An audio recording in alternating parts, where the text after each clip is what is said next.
तो hello boss, कैसे हैं आप लोग। देखिए आज की इस वीडियो में हम लोग बात करेंगे युग्मक जनन के ऊपर या तो गैमीटोजेनेसिस के बारे में, ठीक है। और ये गैमीटोजेनेसिस अगर आप समझ गए ना तो समझो बायोलॉजी में आप 20% चीज़ें समझ गए, क्योंकि इतना डिफिकल्ट है कि समझ किसी को भी नहीं आता। लेकिन आज यहाँ पे कुछ ऐसी ट्रिक के माध्यम से समझाऊंगा, पूरा समझ आ जाएगा, ठीक है। तो लेकिन एक काम करना, कॉपी पेन लेके बैठना, ठीक है। तो देखिए क्लास 12th में हम आज बात करेंगे गैमीटोजेनेसिस के बारे में। एक इंपॉर्टेंट न्यूज़ देखो, आज मैं सुबह व्हाट्सअप चला रहा था मॉर्निंग में, देन वहाँ पे क्या हुआ कि मैं देखा कि भाई उसमें लिखा हुआ था, देखो मैं अभी पढ़ के भी सुनाता हूँ। मतलब मैं शौक रह गया यार कि बताओ मतलब ऐसा कैसे हो गया। देखना भी, आप लोग भी देख लीजिए, क्योंकि व्हाट्सएप पे बहुत ढेर सारी है ना, सॉरी अभी वो डिलीट हो चुका है। उसमें लिखा हुआ था कि बोर्ड एग्जाम की परीक्षाएं कैंसिल, रद्द कर दी गई हैं। मतलब ऐसे ही लिख दिया था। मैं मतलब सोच में पड़ गया, भाई ऐसे कैसे हो सकता है ना। इसके लिए तो देखो बोर्ड एग्जाम की जो परीक्षाएं वो भी रद्द तो की गई नहीं है, वो तो अभी बात चल रही है। 20 तारीख के बाद जब मतलब आज के बाद एक मीटिंग बैठेगी, इसके बाद जब मतलब होगा तो डेट आएगी, और जहाँ तक है जुलाई में करवाई जाएगी ये बोर्ड एग्जाम, ठीक है। तो देखिए गैमीटोजेनेसिस क्या होता है। गैमीट का मतलब क्या होता है, युग्मक, युग्मक का बनना, ठीक है। युग्मक जनन, ठीक है। देखो यहाँ पे युग्मक क्या होंगे, जैसे आपने देखा नर, मेल में क्या होंगे नर युग्मक, और फीमेल्स में क्या होंगे मादा युग्मक। तो आप लोगों ने यहां पे देखा कि वृषण और अंडाशय में, वृषण मतलब कि जो मेल में पाया जाता है और फीमेल में अंडाशय पाया जाता है, ओवरी पाई जाती है। उनमें कौन सी सेल होती है, जनन एपिथेलियल कोशिकाएं। याद रखना, वृषण और अंडाशय में जनन एपिथेलियम कोशिकाओं द्वारा अर्धसूत्री विभाजन, कौन सा विभाजन, अर्धसूत्री विभाजन। याद रखना, सब चीजें याद रखो यार, ठीक है। देखो अर्धसूत्री विभाजन के दौरान युग्मक निर्माण की क्रिया को युग्मक जनन कहते हैं। युग्मक जनन किसे कहते हैं कि वृषण और अंडाशय में जनन एपिथेलियम कोशिकाओं के द्वारा अर्धसूत्री विभाजन के दौरान जब कोई युग्मक का निर्माण होता है तो उसे कहते हैं युग्मक जनन। क्या बोलते हैं, युग्मक जनन। अब देखते हैं भाई युग्मक क्या होता है। युग्मक का मतलब होगा जैसे मेल में बना है आपका स्पर्म, क्या बना, स्पर्म, ये हो गया आपका युग्मक। इसको हम बोलेंगे नर युग्मक। क्या बोलेंगे, नर युग्मक। अब देन आगे देखते हैं, इसको बोलेंगे मादा युग्मक, ओवम, ओवरी। ये कहां बनता है, ये बनता है फीमेल में, ठीक है। और आगे देख लो भाई, ये जो युग्मक बनने की जो क्रिया है ना, इसको क्या बोलेंगे, इसको बोलेंगे शुक्र जनन।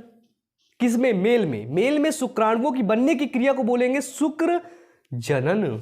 इसके बाद ओवम मतलब फीमेल में अंडाणु के बनने की क्रिया को बोलेंगे अंड जनन। क्या बोलेंगे, अंड जनन। तो अब हम सबसे पहले पढ़ेंगे भाई शुक्र जनन क्या होता है, ठीक है। तो आप लोग यहां तक देख लो, यहां तक कोई दिक्कत हो तो बताओ। देख लिया, चले आगे। देखो तो यहां पे आप लोग देख रहे हैं कि जो शुक्र जनन की क्रिया है, मतलब कि स्पर्मेटोजेनेसिस, इस क्रिया को हम बोलते हैं स्पर्मेटोजेनेसिस। स्पेलिंग बता दूं, देखो SPERM, पहले लिखो स्पर्म, फिर लिखो एटोजेनेसिस, ATOGENESIS। दिख रहा होगा यार तुम लोगों को, इसको शुक्र जनन, ठीक है। स्पर्मेटोजेनेसिस, शुक्र जनन, ठीक है। अब देखो शुक्र जनन क्या होता है। शुक्र जनन बोले तो शुक्राणुओं की बनने की क्रिया को शुक्र जनन कहते हैं। शुक्राणु मतलब स्पर्म के बनने की क्रिया को शुक्र जनन कहते हैं। अब भाई प्रॉब्लम तो यही है ना कि स्पर्म बनता किधर है। तो इसके पहले मैंने जब आपको मानव जनन पढ़ाया था तो वहां पे आपको बताया था कि जो एक घर होता है ना, उस घर को हमने बोला टेस्टिस। क्या बोला, टेस्टिस। उस घर के अंदर करीब 250 से ज्यादा कंपार्टमेंट होते हैं। उनमें से एक कंपार्टमेंट को हम बोलते हैं टेस्टिकुलर लॉब्यूल। क्या बोलते हैं, टेस्टिकुलर लॉब्यूल। और उस टेस्टिकुलर लॉब्यूल्स के अंदर सेमनीफेरस ट्यूबुल्स होते हैं। क्या होती हैं, उस टेस्टिकुलर लॉब्यूल्स के अंदर सेमनीफेरस ट्यूबुल्स होती हैं, और उन्हीं सेमनीफेरस ट्यूबुल्स के अंदर स्पर्मेटोगोनिया सेल्स होती है। कौन सी सेल, स्पर्मेटोगोनिया सेल। लिख दूं, स्पर्मेटोगोनिया सेल्स पाई जाती हैं, जो कि क्या करती हैं, स्पर्म का निर्माण करती हैं। समझ आया, कोई दिक्कत नहीं। अब देखते हैं इसके आगे थोड़ा सा हम लोग कि भाई स्पर्म तो ऐसे बन गया, आपने समझ गया कि स्पर्मेटोजेनेसिस की क्रिया होती है जहां पे टेस्टिकुलर लॉब्यूल्स के अंदर सेमनीफेरस ट्यूबुल्स होते हैं, वहां पे स्पर्मेटोगोनिया सेल होती हैं, वो स्पर्म बनाती हैं। अब देखते हैं भाई स्पर्म बन कैसे जाता है, कैसे सेल डिवीजन होता है ना, इसके बारे में देखेंगे। तो चलिए, तो यहाँ पे आप लोगों ने देखा कि भाई स्पर्मेटोजेनेसिस, ठीक है, स्पर्मेटोजेनेसिस मतलब शुक्र जनन, ठीक है, क्या होता है, शुक्र जनन। स्पर्मेटोजेनेसिस मतलब कि शुक्र जनन। यहाँ पे देखते हैं कि जब जनन काल प्रारंभ होता है, मतलब जब टेस्टिस के अंदर जनन काल प्रारंभ हो जाता है, तो वहाँ पे क्या होता है, सबसे पहले स्पर्मेटिड्स का निर्माण होता है। कहाँ पर, स्पर्मेटिड्स का, फोन कहाँ चला गया, सॉरी, देखिए स्पर्मेटोगोनिया सेल से स्पर्मेटिड्स का निर्माण होता है, ठीक है, इतना समझ गए। और ये जनन काल जब प्रारंभ हो जाता है तो 3 चरणों में मतलब कंप्लीट होती है। पहले चरण को हम बोलते हैं गुणन प्रावस्था, गुणन प्रावस्था को बोलते हैं मल्टीप्लिकेशन फेज, इसके बाद दूसरा है वृद्धि प्रावस्था जिसको बोलेंगे ग्रोथ फेज, और तीसरा है परिपक्वन अवस्था मतलब मैचुरेशन मतलब कि मेच्योर हो जाता है, ठीक है, मैचुरेशन फेज, ठीक है। तो यहां पर आप लोगों ने देख लिया, तो भाई अब देखते हैं इसके आगे, ठीक है, वो पूरा आरेखवा तो मेन सवालवा है ना क्योंकि आरेख ही समझना है हम लोगों को। देखो सबसे पहले हमने देखा कि स्पर्मेटिड सेल बन रही है, मतलब कि स्पर्मेटोगोनिया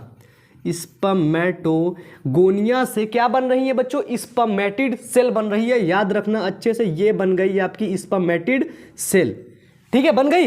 अब इसके बाद यहाँ पे क्या होगा, गुणन प्रावस्था में क्या होगा, ये अपने आप को डिवाइड करेगी, और इसका जो डिवीजन होगा ना वो होगा समसूत्री विभाजन। और समसूत्री विभाजन तो आप लोग जानते ही हैं कि भाई जितना रहता है उतना ही बढ़ता है, उतना पूरा बढ़ जाता है। 2n है तो यहाँ पे 2n बढ़ गया, ठीक है। इसको हमने बोला, क्या बोला, गुणन प्रावस्था, या तो बोला मल्टीप्लिकेशन फेज, ठीक है, और ये बढ़ता चला जाएगा, ठीक है। अब इसको हमने एक को ले लिया 2n को, है ना भाई, इसके भी 2 बनेंगे, आप लोग देखेंगे अगर इसके भी ये जैसे आप 2 बन गए, है ना, ये मतलब जनन प्रावस्था है, ये कितने भी बनते चले जाएंगे, इसी सीरियल में ये सब बनती चली जाएंगी। तो यहाँ पे हमने एक को लिया, इस 2n को, इसको हमने बोला प्राइमरी, इसका नाम क्या होता है, प्राइमरी स्पर्मेटोसाइट्स, इसको बोलते हैं प्राइमरी, अच्छे समझिएगा, प्राइमरी स्पर्मेटोसाइट्स, क्या बोलते हैं, प्राइमरी स्पर्मेटोसाइट्स। अब प्राइमरी स्पर्मेटोसाइट्स में वृद्धि होगी।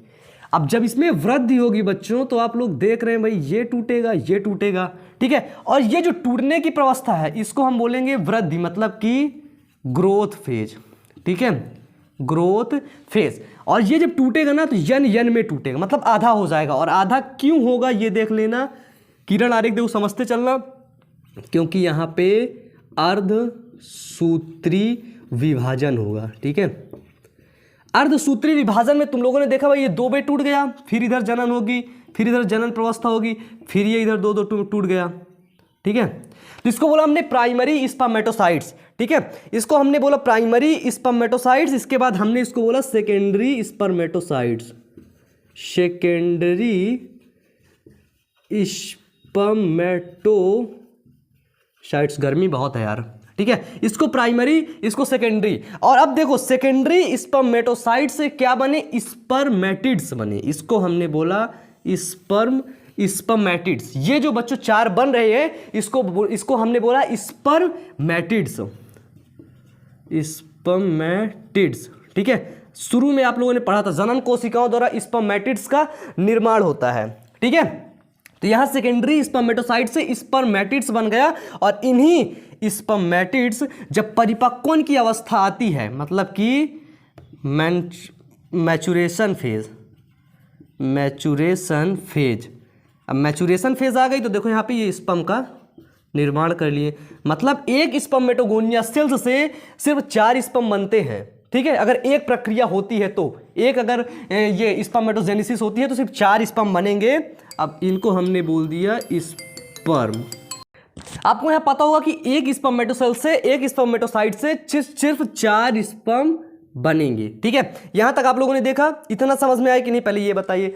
नहीं आया देखो फिर से समझा रहा हूं, ठीक है, कोई दिक्कत नहीं, आप लोग साथ में रहिए, ठीक है। देखो स्पर्मेटोगोनिया सेल, सबसे पहले हमने देखा टेस्टिकुलर लोब्यूल्स के अंदर क्या पाया जाता है, सेमनीफेरस ट्यूब्यूल्स के अंदर स्पर्मेटोगोनिया सेल होती है। स्पर्मेटोगोनिया सेल मतलब जनन कोशिकाओं में जब जनन होता है तो वहां पे एक 2n सेल का निर्माण होता है। जब यही सेल क्या करती है, समसूत्री विभाजन करती है। कौन सा विभाजन, समसूत्री विभाजन, मतलब अपने समान जनन कोशिकाओं को बनाती रहती अपने समान, जस्ट बिकॉज अपने समान बनाती रहती है, मतलब आधा नहीं करती। सपोज दैट मैं ये मार्कर लिए हुआ हूं और इसमें समसूत्री विभाजन होगा तो ये मार्कर ही बनेगा, और अगर अर्धसूत्री विभाजन होगा तो मार्कर आधे से कट जाएगा। ठीक है, तो देखो समसूत्री विभाजन जब होता है तो ये अपने आप को विभाजित करती है, और इस विभाजन को बोलते हैं मल्टीप्लिकेशन फेज बोलते हैं, मतलब कि गुणन अवस्था बोलते हैं। अब इसके बाद देखते हैं वृद्धि प्रवस्था आती है। वृद्धि प्रवस्था में क्या होती है भाई, जो मल्टीप्लिकेशन फेज में जो बनते हैं सेल्स, ये वृद्धि करते हैं, ग्रोथ करते हैं, और ये जब ग्रोथ करते हैं तो इनको बोलते हैं प्राइमरी स्पर्मेटोसाइट्स।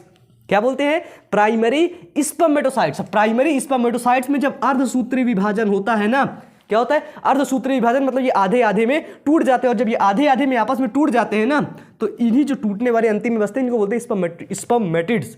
क्या बोलते हैं, स्पर्मेटिड्स। और इसको हम बोलते हैं ग्रोथ फेज। जब ये ग्रोथ में रहती भाई है ना, मतलब ग्रोथ में रहेगी, आप लोगों की भी एक उबार आएगी जब आप ग्रोथ में रहेंगे, ठीक है, नौकरी पाएंगे, बिजनेस करेंगे, है ना, ऐसे। इसके बाद देखिए मैचुरेशन फेज आती है, मतलब परिपक्वन अवस्था। परिपक्वन का मतलब अब भाई ये मेच्योर हो गया, जो सेल्स थी अभी तक जैसे आप बच्चे थे, इसके पहले जब क्लास मतलब 12th में, वो 6 में पढ़ते थे, 5 में पढ़ते थे, 4 में, तब तक आप बच्चे थे, लेकिन अब आप मेच्योर हो चुके हैं, मतलब परिपक्व हो चुके हो। ठीक है, वैसे भी 18 साल के ऊपर ही होगे तुम लोग, है ना। देखो ये मैचुरेशन फेज आएगी जिसमें कि स्पर्म का निर्माण हो जाएगा। बताओ यहाँ पे क्या नहीं समझ में आया।